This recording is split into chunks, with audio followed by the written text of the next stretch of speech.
ఒక్కడు ఒక్కడేశాడు. ఆ ఒక్క సేవకుడు పిటిషన్ ఇస్తే అటువైపు ఉన్నటువంటి శత్రుమూక గుండెల్లో దడ పుట్టింది.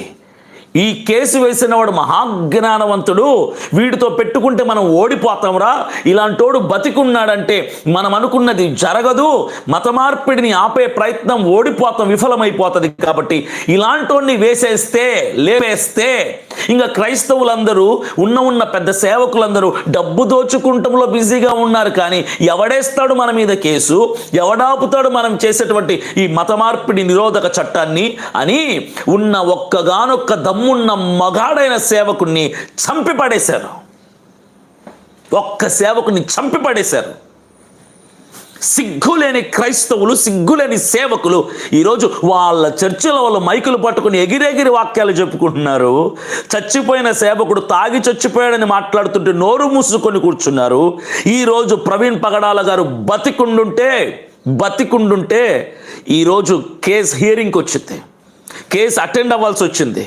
ఆయనే కనుక బతికుండుంటే సుప్రీంకోర్టులో ఈ ఏప్రిల్ 16వ తారీఖున today he has to attend Supreme Court to argue against the anti-conversion bill.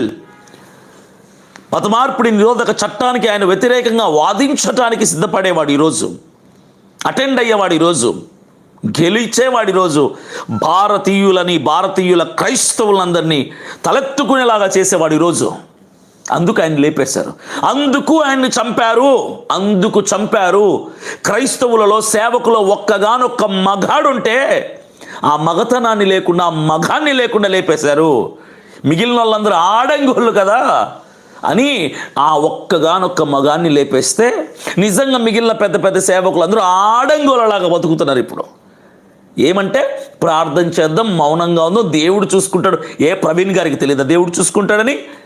ఆయన సిద్ధాంతం వేరు, ఆయన ఉద్దేశాలు వేరు, చాలా గొప్ప ఉద్దేశాలు ఆయనవి. నిజం చెప్తున్నా, ఆయన ఉద్దేశాలని ముందుకు తీసుకెళ్ళటమే అభినయ దర్శన్ యొక్క లక్ష్యం.